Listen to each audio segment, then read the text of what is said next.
short story. I don't. When I say Lovecraft-esque, I don't actually mean Lovecraft-esque. Where's that jazz? There we go.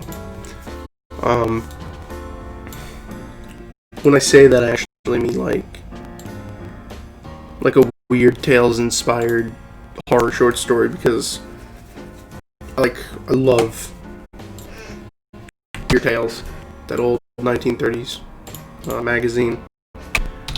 A lot of really good tales in there that went forgotten or unread. Mainly forgotten over the decades. But I don't know, last night I started writing. Would you take a minute to get out of here? Last night I started writing one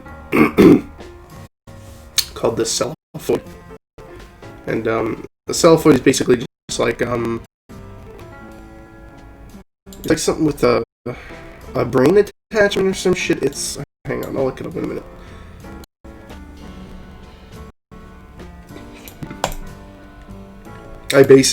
What I did was, I'm just over here on Facebook. Here. I basically wrote like this little blurb on my phone while I was in bed last night. And this was going to be somewhere in the story. This wasn't necessarily going to be the opener. But the story was going to be called The Cellophone. Or The Cephaloid, my bad. And where I got that from was Cephalopod, which was, let's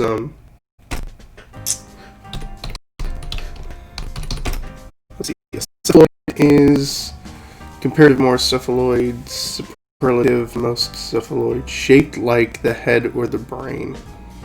And I was basically thinking of like,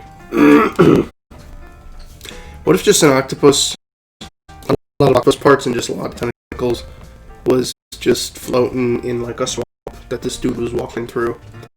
And I wasn't sure how to really do anything with it. And then I ended up writing down this other blurb. I'm like, what about like there's a painter, right?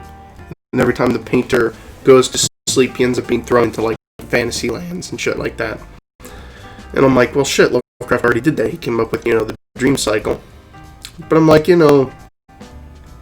I could just take my dreams, the dreams that I have, because I'm very good at remembering my dreams.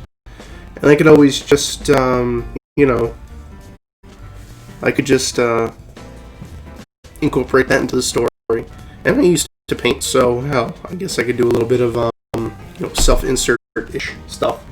But I don't know, I've always been drawn to the idea in fantasy and stories that artists and painters and writers and all that shit are more connected with like the supernatural in stories. I don't really believe that, actually, but I think it's an interesting concept in fantasy. So, yeah, basically this whole part here is just, what does this say? I'm going to just read it aloud. It was then that I found myself lost amid... Can't speak today, sorry, I'm very tired. It was then that I found myself lost amidst a bog of somber trees and milky ankle-high water. A dark mist hung in the air as distant sounds echoed out across the vacant horizon. As the gray haze parted before me, there suddenly came a stoic glow of a valley of grim hills standing menacingly in the distance. The water, black and rippling upon the brink of the stormy skyline, was halted against a plain of stone. The melancholy formation extended upwards into the skies where the thunderous rolls of clouds shook the prairie and the ocean. Shook the far-off prairie and the ocean.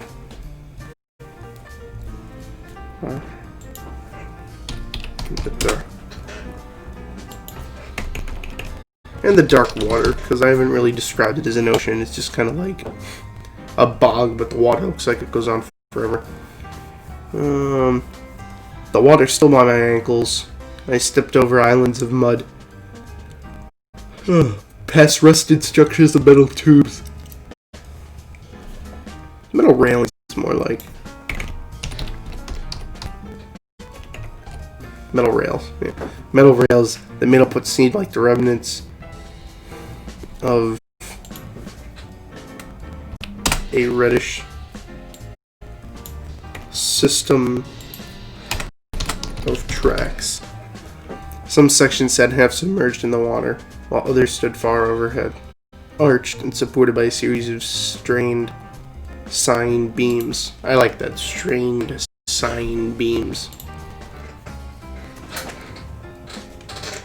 Okay, first we're going to write the intro, and then we're going to write like the rest of it, because the intro, since it's about the dude in the waking world, the painter, this is what this story is going to be. It's going to be about a painter who, while he's painting a very strange painting, drifts off and basically goes to a fantasy world where he encounters danger. It'll be called the cephaloid. Alright. We're going to start off with like the intro. And unlike what they love to stress, I guess, in college and school or whatever, where there's like, always make an opener, always do insanely amazing opener. You're not going to have an amazing opener all the time. If everyone's doing amazing openers to short stories, then nobody's doing amazing openers to short stories. It'll just be, I guess, I don't know. Me, I'd like to, especially if a story's going to be in the first person narration, I'd like to usually start off with something realistic. I'd like to make the voice of the character in the story sound realistic. I don't like to make them sound, you know, like you're reading the story. Like, because then I believe that you have a tendency to get too comfortable when you do that. And me personally, everyone's always talking about, oh, find your voice, find your voice, find your voice. I don't want to find my voice, necessarily. I would like to jump from, I guess, concept to voice and back and forth and all over the place, because what that does is that starts to mix up. Like, if you get too comfortable with writing first-person narrations and you have multiple characters talking to first-person narrations, like let's say you're doing an epistolary novel where it's like Dracula, it's like articles and journals and stuff to get all mixed together. You get too comfortable and all the characters are going to start sounding exactly the same. So what I like to do is I like to not get bogged down too much by one type or one way of writing. In my stories, a lot of the time I'll use slang for certain characters. Just, you know, any way to differentiate them besides like their likes and dislikes being, you know, stated or mentioned or anything like that. So to begin this story, I'm just going to begin it with the classic opener, which would be, I don't know,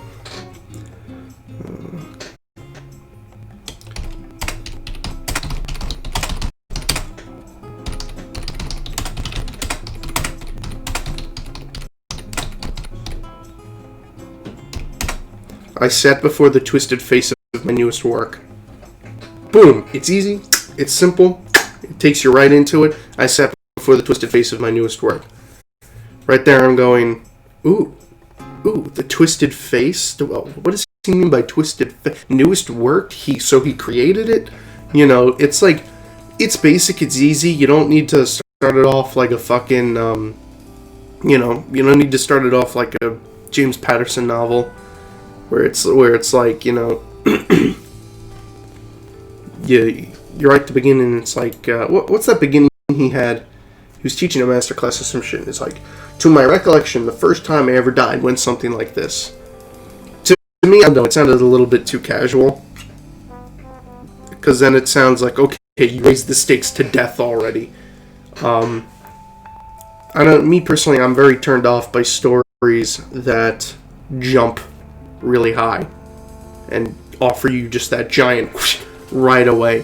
Like, I get that you're supposed to like state the stakes and everything, but me, I like a little bit of a build-up, because then it makes you, you know, kind of contrast like how you're ending with this story versus how you're beginning it. And I don't know, me personally, I like a build. I like a bit of a build, unless it's just strictly a style piece, in which case you can just do whatever the fuck you want. Like, a lot of the times I write like sword and sorcery type fantasy,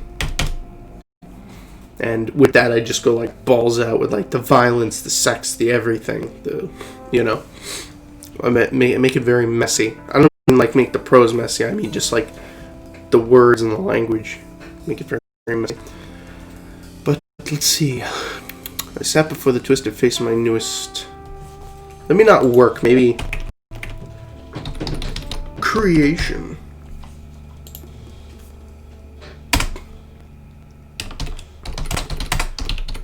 For the last 15 years, I had been a painter of some small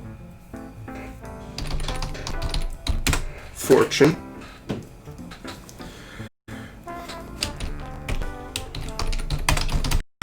Born and raised in... Oof. Now here's where we get to the rough part. Do you set it in Providence, Rhode Island? Do you set it in Maine? Is Providence, Rhode Island? No, they're different places. Do you set it in California? I don't know where to put this, actually. I'm gonna do it in Florida. I might do it in Florida, yeah. Yeah, not enough horror stories are set in Florida. Alright, I sat before the twisted face of my newest creation. For the last 15 years, I had been a painter of some small fortune. Born and raised in... Oh, shit.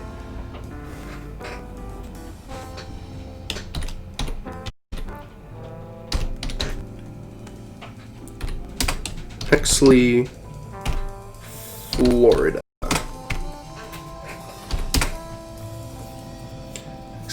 Yeah, I guess. I achieved my degree in study of the arts and the occult at the age of 22.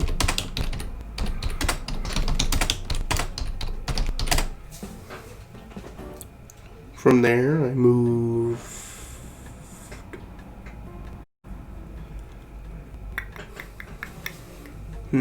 Actually, Florida. See, now here's the fun thing. If you make up locations, which I do a lot in my stories, like one of my stories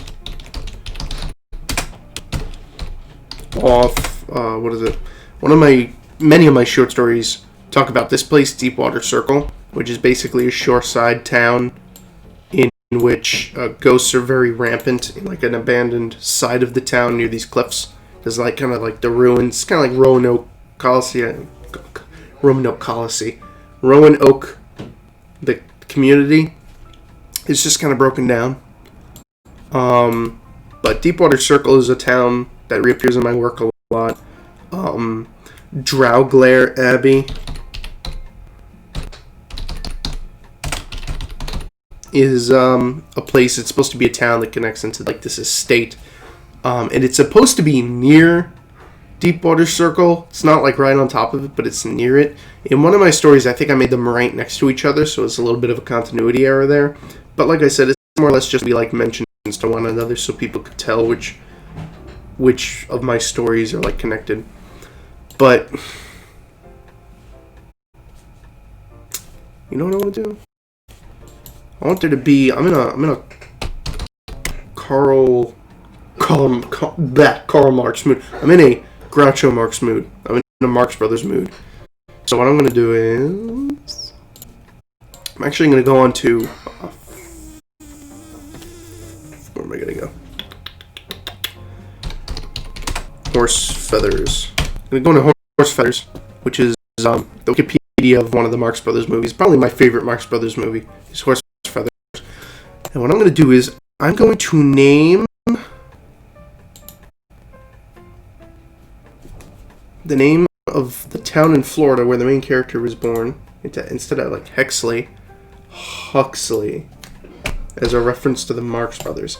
Now this is what I love about writing, is you could put like little references and things like that, and sometimes only you will get it, or, you know, sometimes people will read something and go like, oh, hey, you know, that looks so-and-so. But that's the joy of you just making your own worlds. That's why writing is incredible, because you can do literally anything you want. I just realized I went into this without naming the file, which is bad if I want to remember it, save it, edit it, and, you know, publish it one day. This I should tell you, I'm often not this slow at writing short stories. I think it's strictly because I'm doing it live on a stream. If this was like just me sitting alone, to be totally honest, the short story would probably be done by now. But I figure, I never take many videos out to actually show and explain, because I can't do this on YouTube. I don't know how to do this on YouTube, showing my screen and showing you what I do, where I write it, the whole process. Alright, so what do we got so far? I sat before the twisted face of my newest creation. For the last 15 years, I had been a painter of some small fortune. Born and raised in Huxley, Florida, I achieved my degree in the study of the arts and the occult at the age of 22. From there I moved to...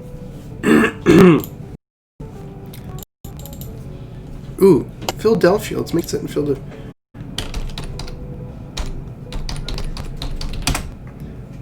From there I moved to Philadelphia, where I spent most of my 20s. From there I moved to Philadelphia, where I spent most of my 20s frequenting hack galleries and taking in the atmosphere off a grant I earned during my final year in the Department of the Arts. Boom. And like that, you basically say, okay, so he got like a grant to do like whatever the fuck, so now he's living in Philadelphia. And it kind of sets up what this is like. You kind of give your protagonist a job, but not a job, because it's this classic thing where, if you ever notice, main characters in stories never actually do anything for a living. They always usually have money. That's why if you read a lot of like 1930s or pre that stories, all the main characters always have inheritance. They always come from inheritance. Even like this new series that I read, it's about this girl. She gets like a huge inheritance and she fights Dracula, she meets Houdini, she fights Jack the Ripper. It's a whole series, each book. And it's funny because I always thought that the premise was very just like, the premise of the books are very like stereotypical. It's like, just take this female badass millionaire and throw her up against, everybody from League of Extraordinary Gentlemen. But what I found funny was that like that kind of callback to, they just got an inheritance, and that's why they're able to deal with the antagonist of this story and not have to like, go clock in their 9 to 5. Because obviously, when your character's working a full-time job, it's kind of hard to write about them involved in stories or fighting supernatural threats. I actually wrote a story a while back. Mind you, this is all copyrighted, so don't try taking it. I wrote a story about this dude named George Sanderson. He's just like the average dude. He's a history teacher at this school in Morristown, New Jersey. And basically he ends up discovering that every single Halloween, this witch, who's the sister of Baba Yaga. I wrote a little bit of lore for her, but I didn't try not to do all of it. Basically, it's just a witch. He basically lives in a cul-de-sac, and he finds out that a few houses down is this witch, who he believes is responsible for the death of his parents. Like, he doesn't believe in the supernatural shit. His father talked about witches all his life, but George Sanderson is just kind of like, I don't know about the supernatural, blah, blah, blah. And it turns out that every single Halloween, this witch needs to kill 6 people. And if she kills 6 people each Halloween, she gets to retain her immortality. And what happens is he ends up becoming like caught in her crosshairs, and he single-handedly tries to stop her. I wrote it very much in the vein of Kolchak the Night Stalker, who's just, like I say, he's like an every guy. And he just goes out of his way. He's like, a monster exists, I must stop it. But he's also kind of a coward. But, he always overcomes that in the movies and in the TV show. But also, I really just like seeing a main character who's like old. Like, I really got sick of like in fantasy and all this fiction now. It's like only teenagers with superpowers are able to stop the bad guys. Like, please give me a main character that's like 40, 50, 60 years old. I'm begging you. Too much young people. Too much young people stuff. I enjoy seeing age in my main characters. Makes them seem a little more aged. You guys hear that friggin' helicopter going overhead? Shit. From there I moved to Philadelphia, where I spent most of my blah blah blahs. Anyone typing to me in the chat? Oh, okay. Okay, from there I moved to Philadelphia, where I spent most of my 20s frequenting hack galleries and taking in the atmosphere off a grant I earned during my final year in the Department of the Arts. Nice. Okay,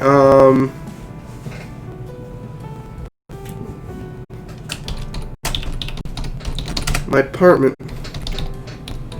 overlooked a small park that sat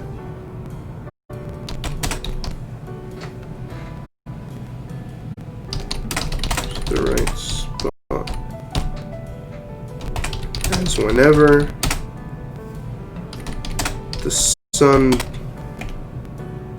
the sun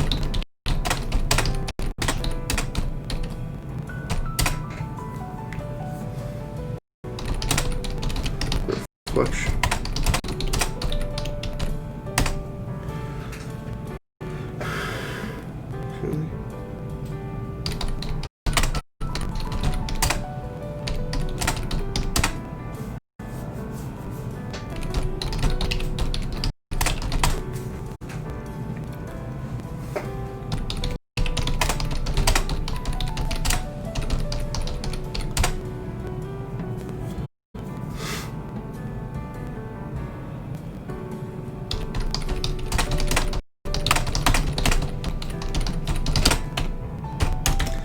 Alright, my apartment overlooked a small park that sat in just the right spot, as whenever the sun began to set at noon, the reflection of the ocean would bounce off the skyscrapers and create this unique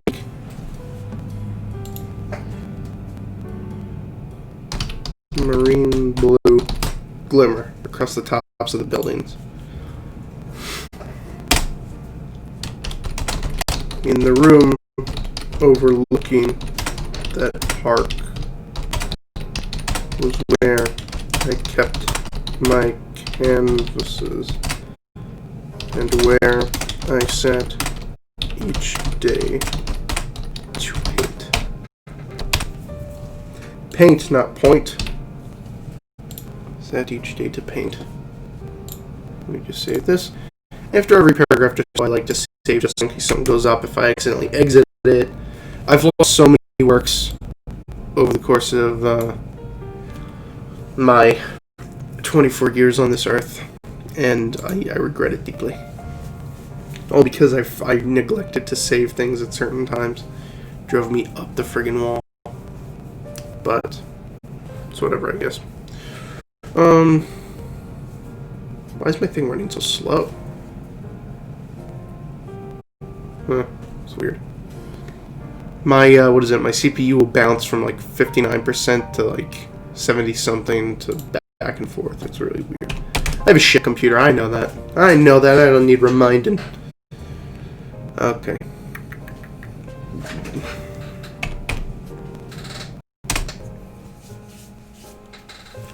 Let's see. Now my apartment overlooked in a room overlooking the park where I kept my canvases, where I sat each day to paint.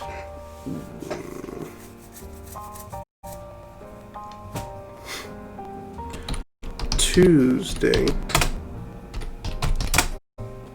came like a bolt of lightning.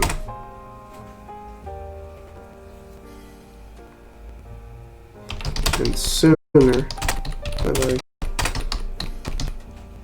than I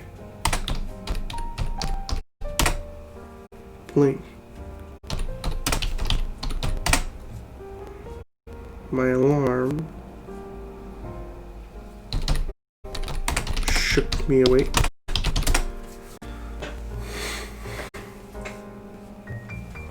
Tuesday came like a bolt of lightning, and sooner than I could blink, my alarm shook me.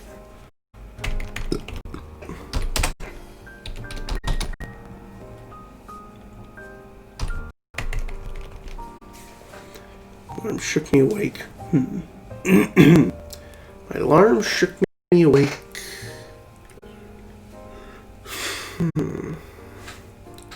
Serving as a subtle omen. Serving is a subtle omen to what would end up becoming a grim day.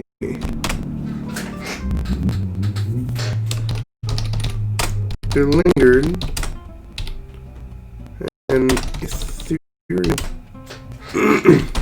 sorrow overhead that clutched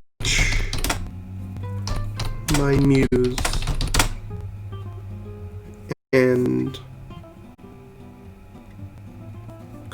and had drained me of any source. Source inspiration, which is another word of saying he had depression that day. There lingered an ethereal sorrow overhead that clutched my muse and had drained me of any source of inspiration. I limped to the drawing room.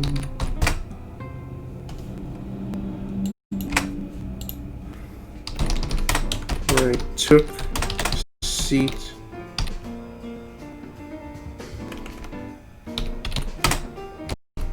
on my stool by the window.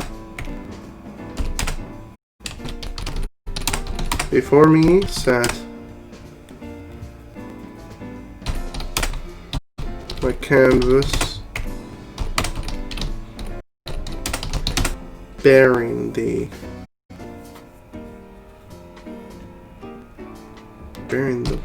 blended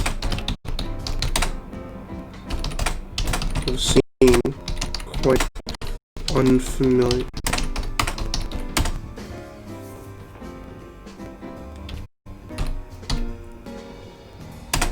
Before me sat my canvas, bearing the blended pastels of a scene quite unfamiliar to me, and the dim, colorless hue of the park across the street caught in the throes of a rainstorm. What do you guys think? Think it sounds too wordy? Think it sounds too fixed? I don't know. I like it. I don't know. I'm shooting for old timey type shit.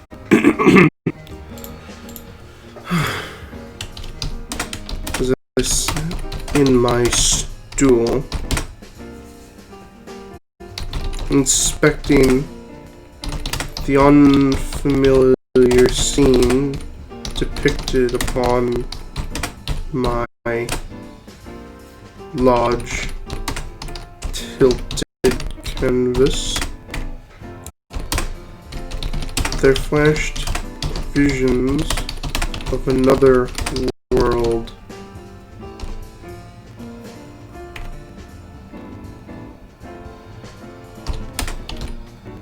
Another time. As I sat on my stool,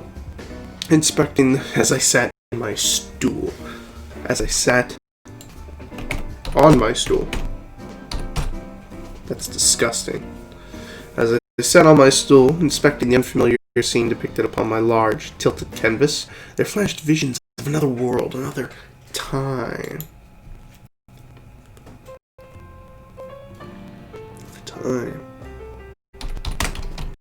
In my mind, I could not recall painting scene. And though, at face value,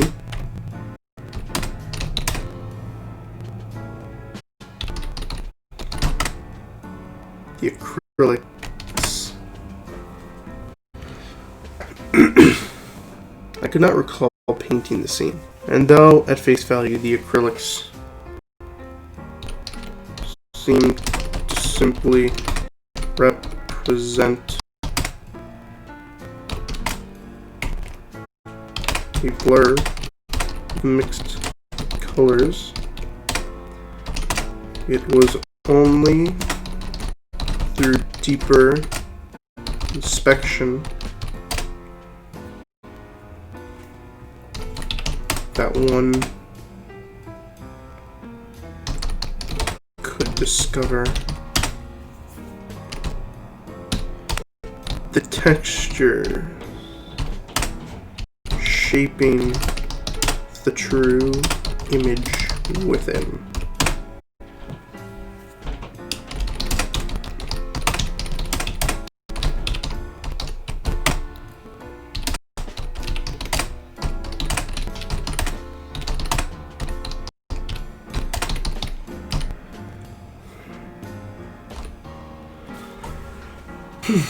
I cannot recall painting the scene, and though, at face value, the acrylics seemed to simply represent a blur of mixed colors, it was only through deeper inspection that one could discover the texture shaping the true image within.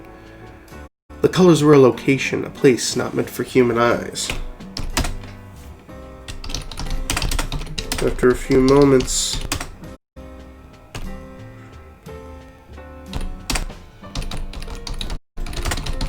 following the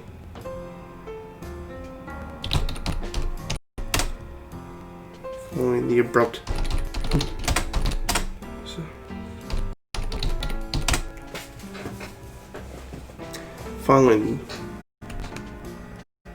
after a few moments following the abrupt after a few moments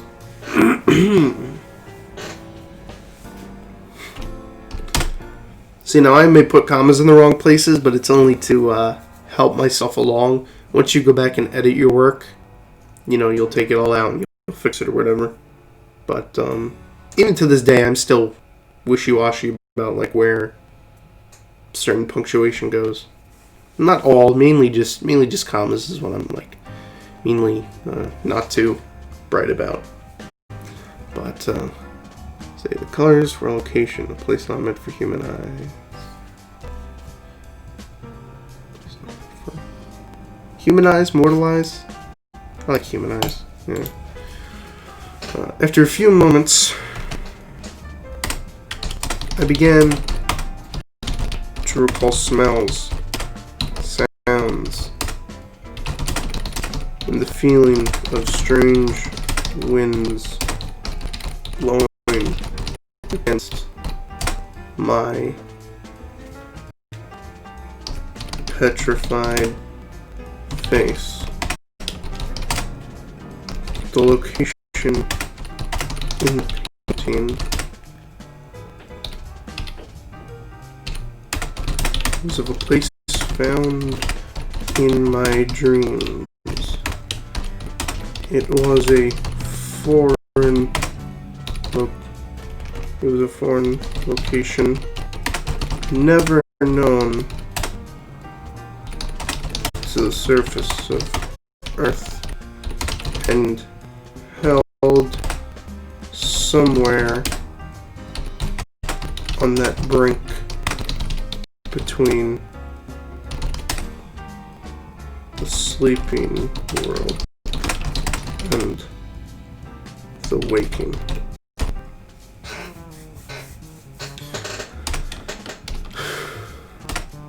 I pressed my hand to the dry paints, felt the ripples I had not made. As I ran my fingers down canvas. A great weight filled my chest as an indescribable exhaustion fell over me. I took one deep breath, and upon exhaling,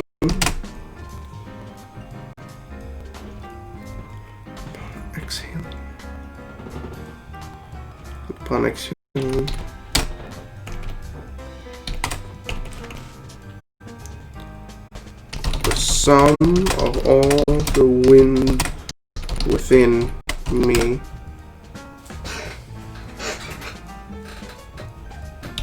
was thrown to the void.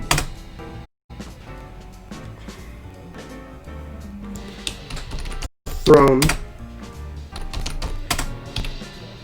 into a state of delirium, severing my physical contact. Thrown into a state of delirium, severing my physical contact with the painting. Proceeded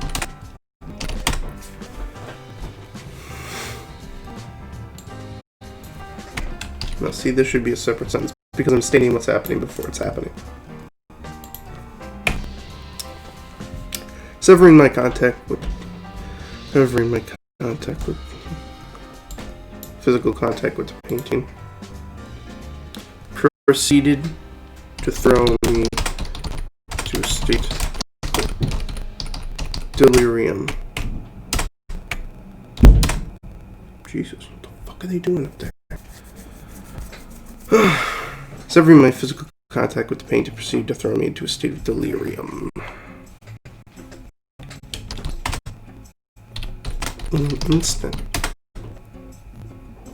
I felt my body get heavy, and before I could take another breath to respond,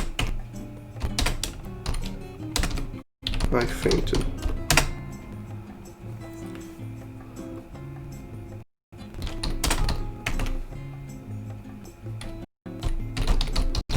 My environment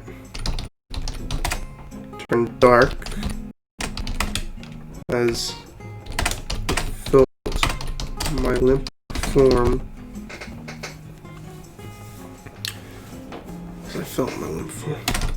Collapse. Make it hard floor of my drawing room.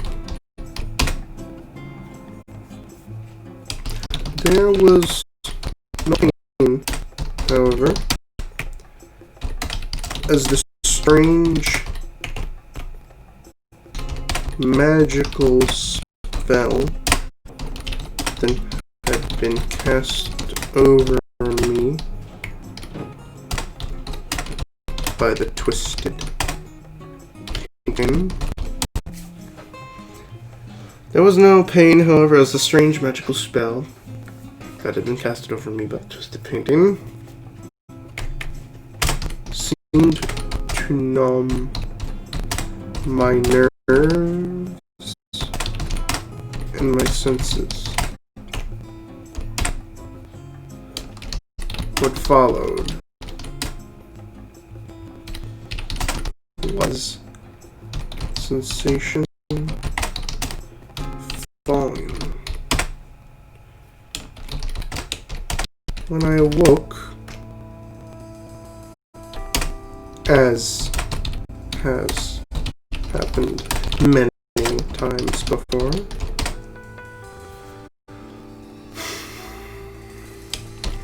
I was standing in a pool of rippling liquid. around me dark mixed colors sat against a distant backdrop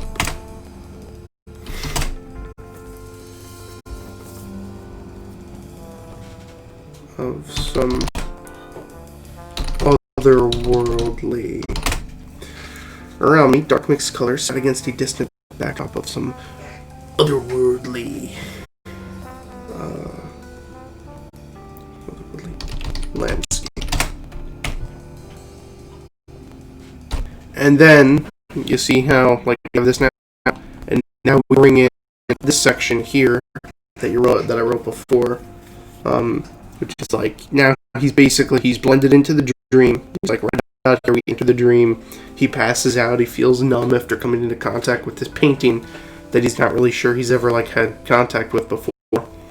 And you go down now. So now we just bring this up and attach this, and then here comes the easier part. It's basically we have the intro here where we explain about him.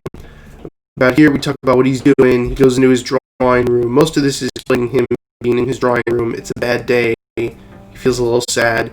Then about like right here he starts getting to, oh man, something's really up with this day. What is the painting in here? I don't know what it is. Blah blah blah blah. It surely isn't mine. I don't remember painting it. All that jazz. So you keep going down and keep going down, and now you get into the whole. Oh, I feel heavy. I passed out. I feel numb. Blah blah blah blah blah. He passes out, and then boom, he enters this dream world where there's basically a rail system amidst this endless bog. There's like this big old swamp, small, like it says, islands, like archipelagos of mud.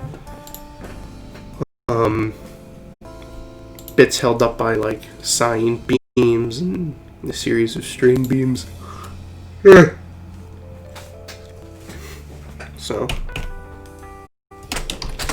I stopped for a moment to ponder my surroundings beneath the drooping arms of a dampened tree.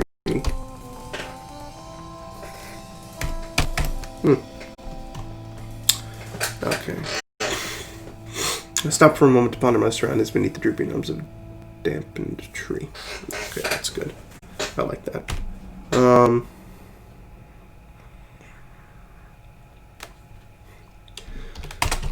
I had seen this place before.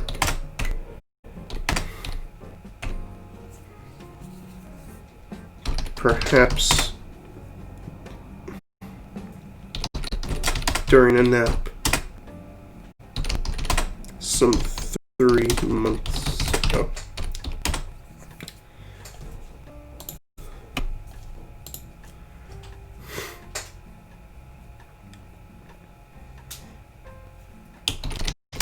The scenery was certainly a geological impossibility. And as I stood trying to make sense of it, the more I began to realize the futility of the idea. I contemplated moving further away from the cluster of trees and mud that made up the swamp, and weighed my options about whether or not the water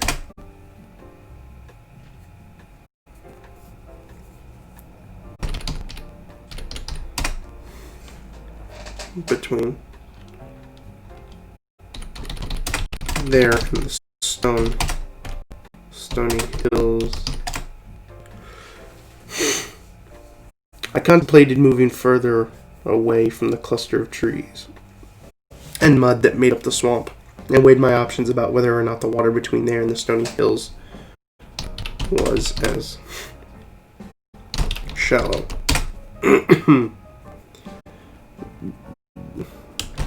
Before I could make up my mind, there came the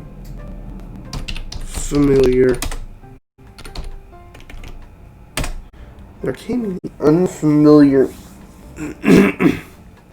feeling of a large, ominous presence beneath distant waters. Slowly, at an indescribable distance from where I clung, the bog, a dark, round shape began to emerge from the water. Dark round shape began to emerge from the water.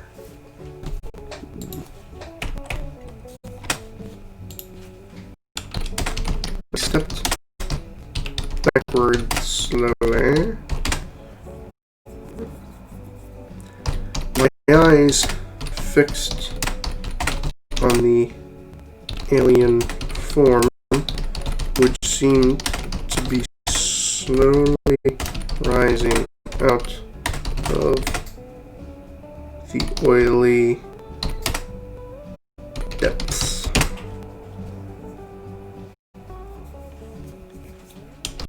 In seconds, an entity resembling a brain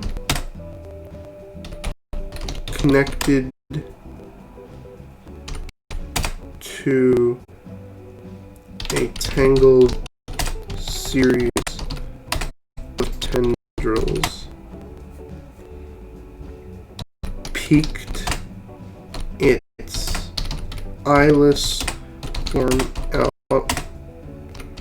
from over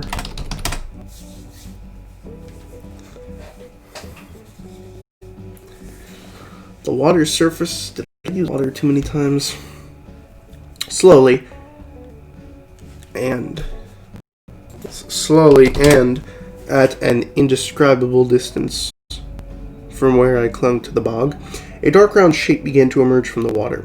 I stepped backward slowly, my eyes fixed on the alien form which seemed to be slowly rising out of the oily depths. In seconds, an entity resembling a brain connected to a tangled series of tendrils peeked its eyeless form out from over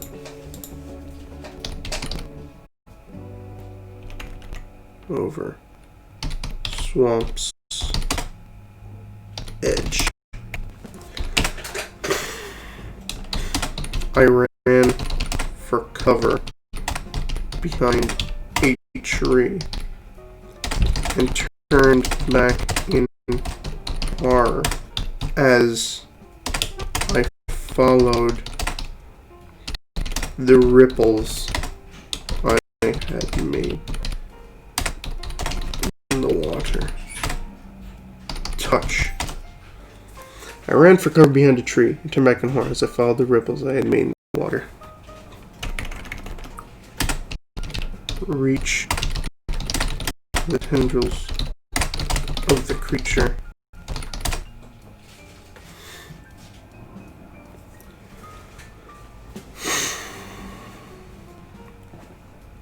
The tendrils of the creature held up the tendrils of the creature held its head. Bingo. My main goal here is probably just for like a 1,000, probably just 1,000 word story. Nothing too major. Run for cover behind a tree and the blah blah blah blah blah blah. Uh-huh.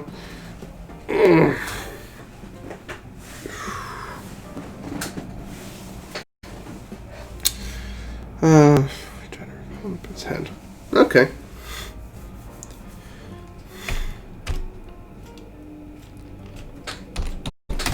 It was only upon staring directly at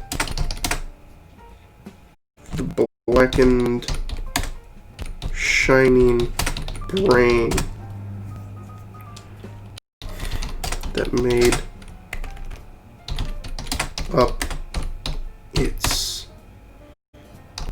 inhuman head that I began to realize I had seen the creature before.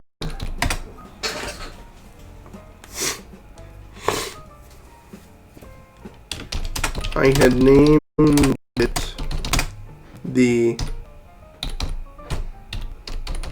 cephalo. No. I named it the cephaloid and made it my supreme. What's the word I'm looking for? Made it my supreme, not vow. Made it my supreme. Shit. See, this is when you gotta look things up because you're not an encyclopedia, but you may want to use certain words that you don't know exist. So let's see. Made it my supreme. I guess you take a word like mission on Google, type in synonym. Made it my supreme aim. Goal. Made it my supreme aim to avoid the monstrosity at all costs. I did my best not to move, watching as my movements in the water alerted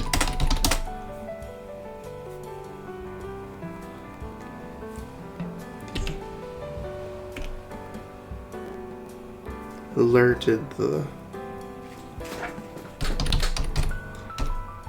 brain-like.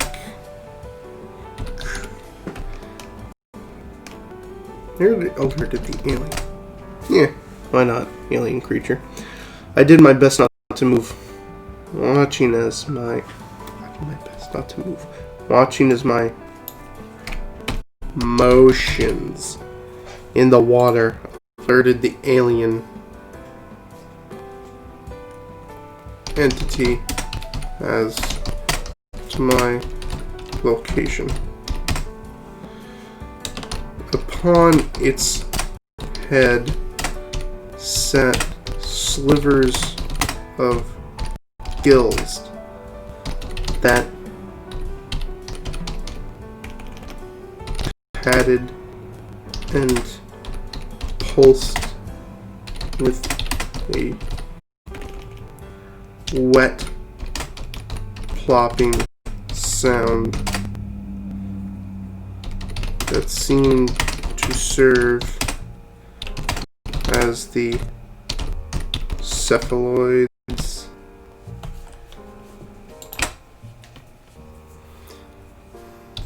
way of breathing.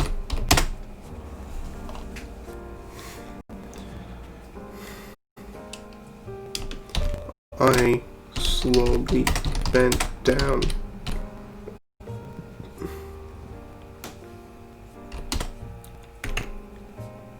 reached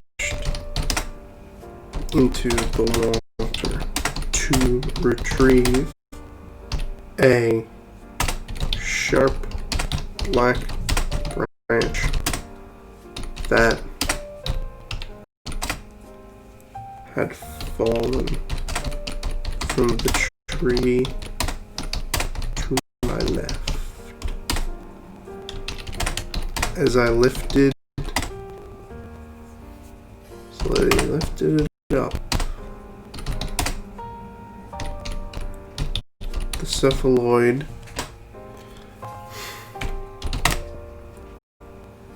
cephaloids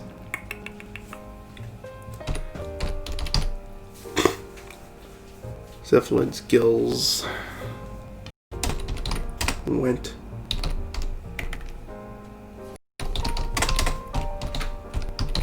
into a frenzy as its eyeless head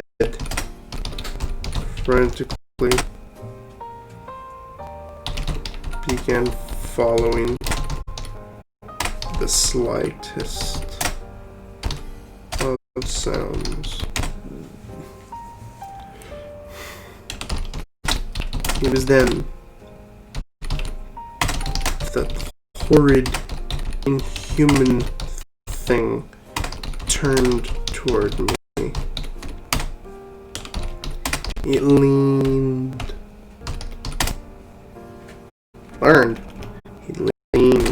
forward. It was then that the horrid, inhuman thing turned toward me. Make that one sentence. Leaned forward and expelled an indescribable shriek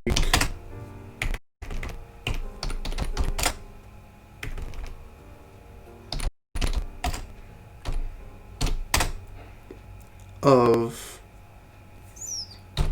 high-pitched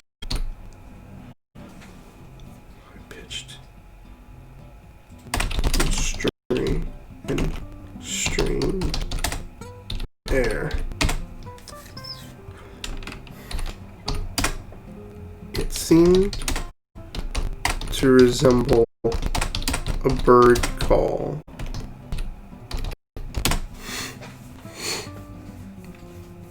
It was then that the horrid, inhuman thing turned toward me, leaned forward, and expelled an indescribable shriek of high-pitched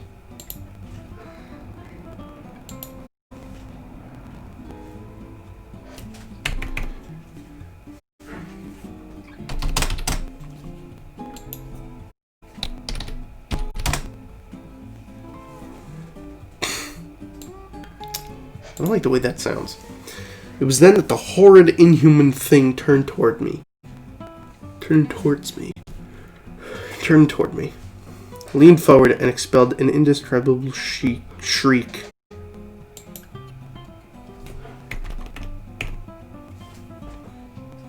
Akin to a high-pitched wheeze.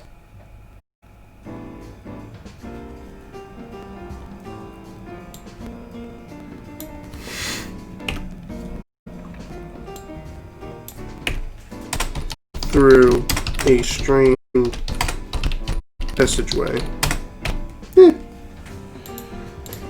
seemed to resemble a bird call.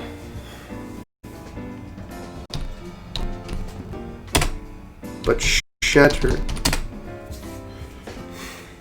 It seemed to resemble a call. But was also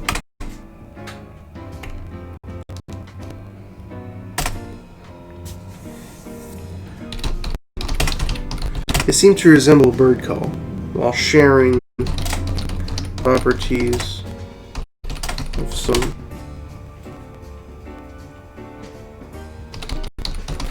foreign. It seemed to resemble a bird call while sharing the properties of some foreign. See, this is where it gets difficult because now you're trying to put the indescribable. Now you're trying to describe the indescribable, and this is where it gets like. This, I think, is where you can get really just kind of like laissez-faire with what, unless you're looking for something very specific. Basically, all this thing is, it's a brain on a bunch of tangled stems sticking out of the water that has like gills on its head, and it just goes like, it just makes like noises. Seemed to resemble a bird call while sharing the properties of some foreign form of air and amplified sonar. Boom. There you go. That's like the best way I could describe it. I'm saving that.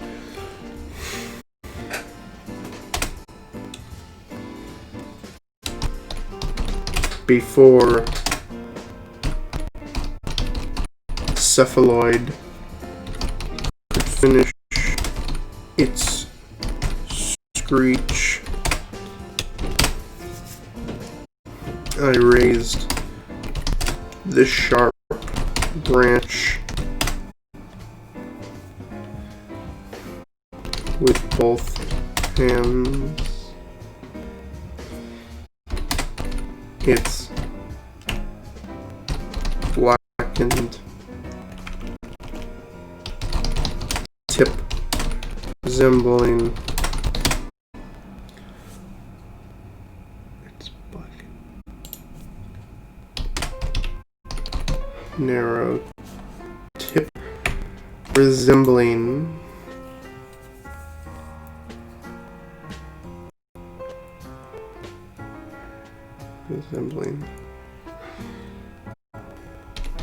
expertly carved.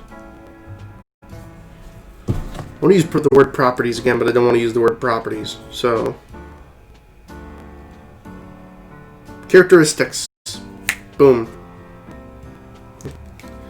Carved characteristics of a spear.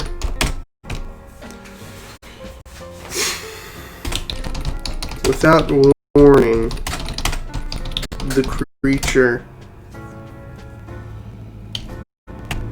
rushed for me, its tendrils propelling it forward out of the deep, distant water and over the shallow, muddy bog. I held the branch. I held the stiff branch back, ready to thrust it into the creature's brain-like cranium.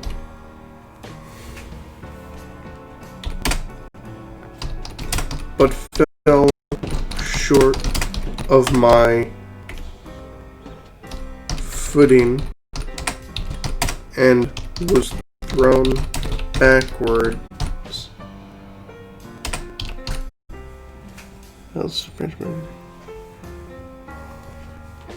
Backward.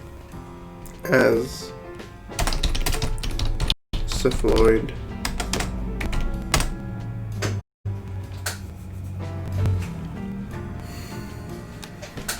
advanced on me.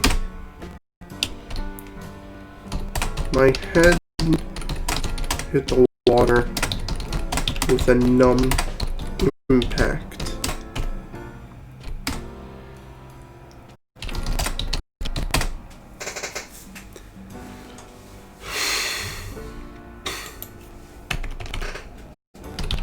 My back hit the water with a numb impact, and when my head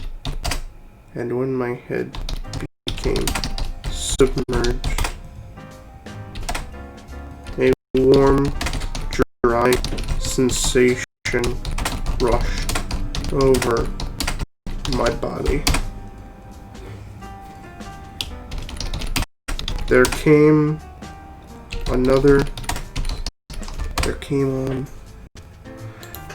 on another spell of darkness, which quickly slipped away once the feeling of falling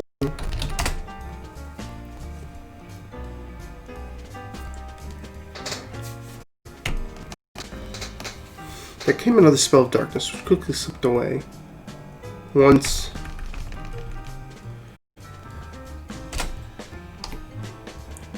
a reverse feeling of falling shook me from my dream state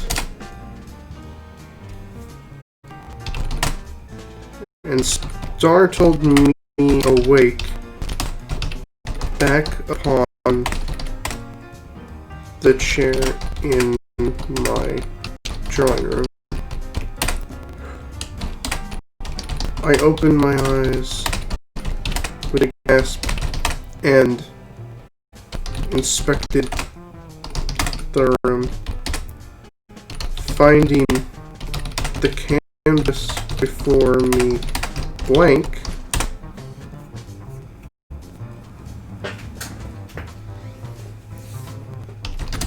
And the park outside housing that same marine, that same afternoon marine blue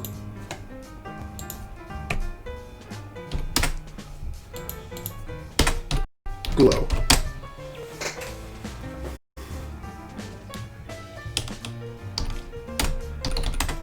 I did not stand, and instead took a moment to go over what I had experienced in my head.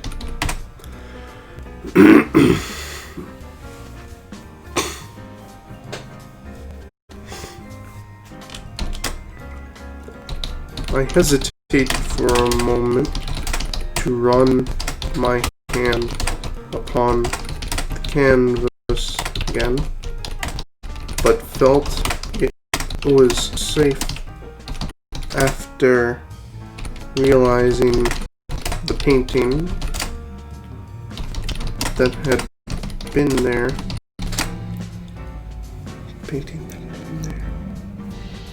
Had all but disappeared. I pressed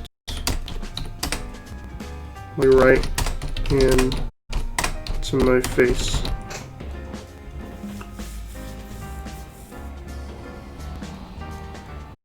And sighed deeply.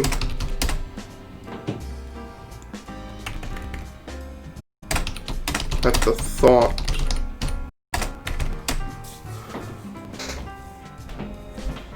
of my dreams again pulling me away into a state of utter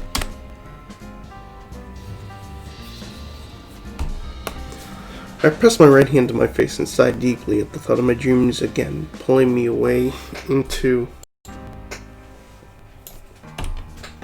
a world unknown to me. It was only after awakening that the memories of the worlds and the entities I had met while asleep began floating back. I pressed my right hand to my face and sighed deeply at the thought of my dreams again pulling me away to a world unknown to me. It was only after awakening that the memories of the worlds and the entities I had met while sleeping began flooding back.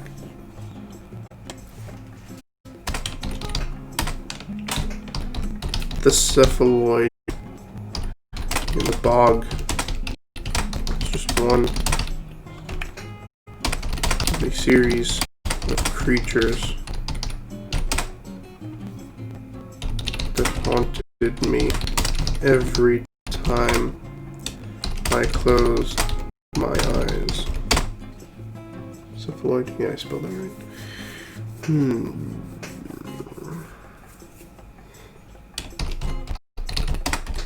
Though my paintings were unique. They were also my deepest terrors. They represented horrors.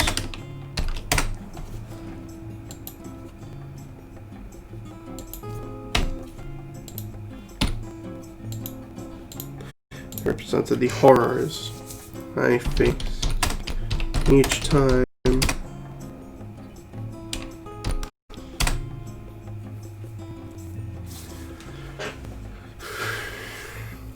I chose to sleep.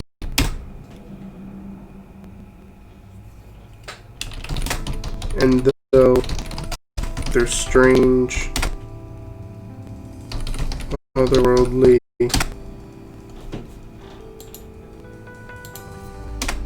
messages had brought me some small fame, I truly feared that one day they would cause me to sleep forever. Boom! There you have it. That's why you end it just kind of like off on a, I guess, a cliffhanger. Like he wakes up and then he basically reveals, oh shit, now I remember.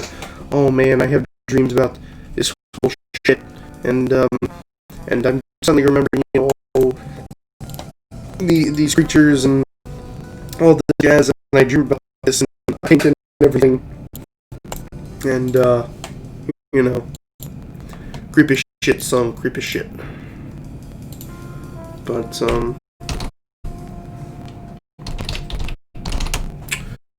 yeah, that's basically I guess how you would write a short story. I mean, this is how I usually write short stories.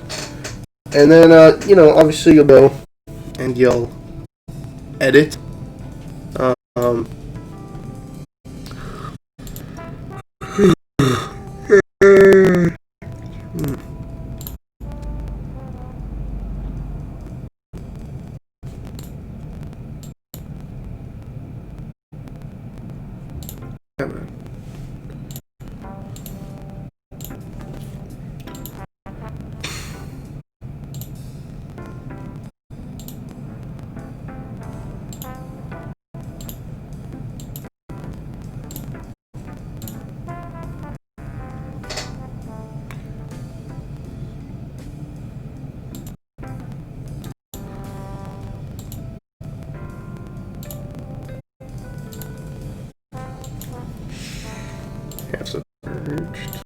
Right now, I'm just editing certain things that I got wrong on Grammarly. Grammarly helps with like hyphens and shit like that. Actually, why don't I just show you this? Be easier than sitting here doing this.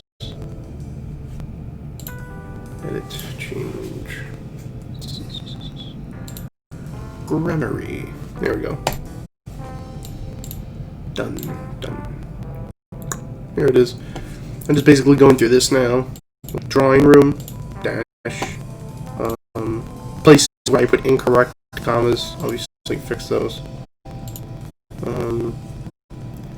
What is this? I hesitated for a moment to run my hand upon the canvas again, but felt it was safer after realizing the painting that had been there had all disappeared. No, that's fine. Having doesn't belong there. Muddy bug. Yep. Thank you. Whenever the blue ones, usually it's like as I lifted it. Yeah. It's kind of unneeded.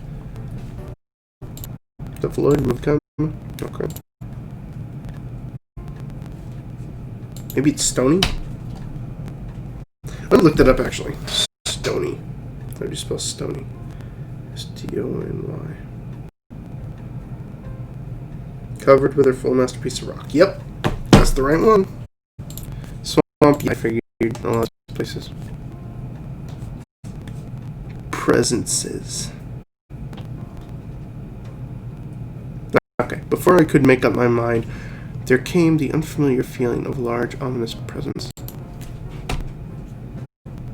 beneath the distant waters. Okay, I can live with that. Come on, right place. Scene. I could not recall painting the scene, and though, at face value, the acrylic seemed to simply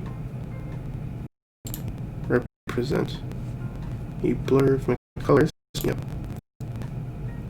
As an indescribable. That's right. Before me said I. Yeah, no, that's right. When I woke, as has happened many times before, I was standing in a pool of plain liquid. Around me, dark mixed colors sat against a distant backdrop. No, the canvas before me blank. Yep. There you go.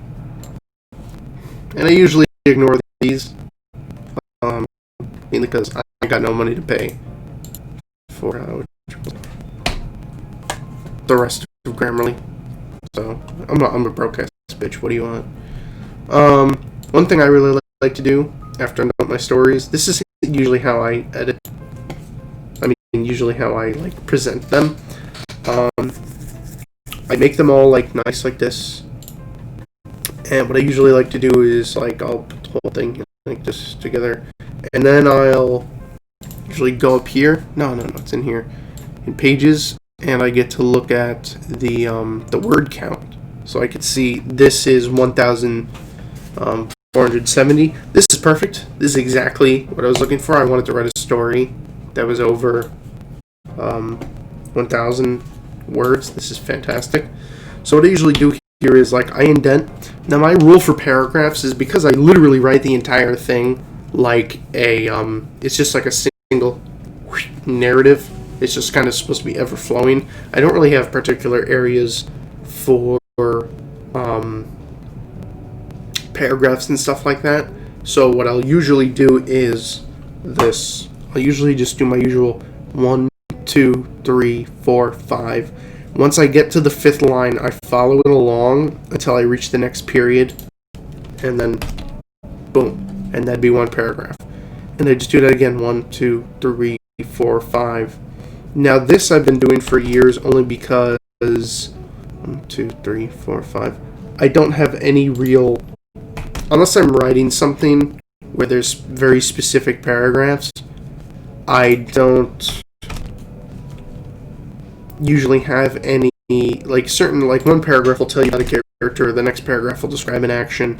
I don't really have that. Everything, I read a lot of first person narratives, so everything is just kind of blended together. So I basically just got this, I developed it as sort of like a journal thing. Like every line, every 5 lines is just, you skip and you indent. 1, 2, 3, 4, 5. And I don't know, often I find that this is very good whenever you're putting work like this into a book. 5.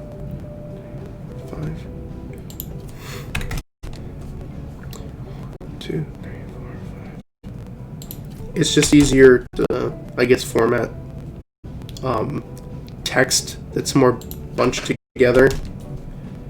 But, you know, this way the reader will actually be able to follow along, because you can't just have like one giant glob of text. Like that's one thing that really turns me off from a lot of Edgar Allan Poe stories. So this dude's got like paragraphs that are like 50 lines long, and it's like you look at it and you're just like, oh my god, how could I ever read that? That's why I always like hardcover books with the really big what's it called?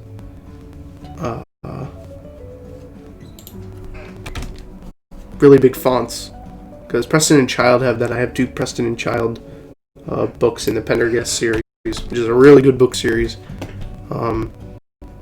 It's about an albino FBI detective who hunts like borderline supernatural shit, but it's not supernatural, it's all scientific. It's all scientifically proven in the end, whatever the shit is. But was that right? 1, 2, 3, 4, 5. Okay. 2, 3, boom, there we have it. And then if you like, you know, being over stylized, you can put a little fin at the end there. Dun dun dun dun. And just like that, there you have your short story. The Cephaloid. I knew I was going to get this done today. I'm so happy. See, now I don't have to write another short story for like the next week. As long as I get one done. I just like go over. Hang on, let me show you this. Oh shit, I just realized I've been showing you guys. I'm an idiot. Let me show you what I've been doing. I get so confused on here with how things look. My apologies. There we go. Okay. My friggin' apologies. I'm so sorry. Basically what I was doing is showing you this right here. How I skip 5 lines. 1, 2, 3, 4, 5. You see, and then I follow it to the end with this. I gotta get more used to being more involved with the command console and shit on here. Like, I don't even check when people are like typing in the chat, which I need to work on. There's just so many aspects of Twitch that I need to like become more. Need to become a little quicker with. But yeah, this is it, the Cephaloid, and then like I said here, I always skip like 5 because I always skip 5 lines because in my opinion it looks good. It makes everything look really different. No, like I said, I want to put like a end or a fin right there, and then right down here at the bottom of the thing. Maybe you can't see it. Yeah, no, you can't. Maybe you can't see. Okay, maybe now you can. That I like fucked up the screen. It's like 1,473 words. So, but the 3 words that it's counting, it's like I think it's 1,470 because the 3 words it's counting are fin, the, and cephaloid. So we got an even 1,470 word short right here. So yeah, this is usually right. Most of my stuff. Then I'm gonna move over, and I'm just gonna email it to myself. But yeah, that's basically how that's done, and I think that's do it for this little insight to how I write. Love writing, been writing ever since like 2010. Published a bunch of books on Amazon. I put links to those in my YouTube channel. On my YouTube channel, I finally ended up getting a link to this channel. So if you feel so inclined, you can check that out. And yeah. Shit, I ordered so much shit in the mail. I hope it's coming today. I was told it was coming today. I got like video games and shit. Fuck. Alrighty. Like I said, I think that's gonna do it for this video. Thank you for joining me, guys, and I'll see you later.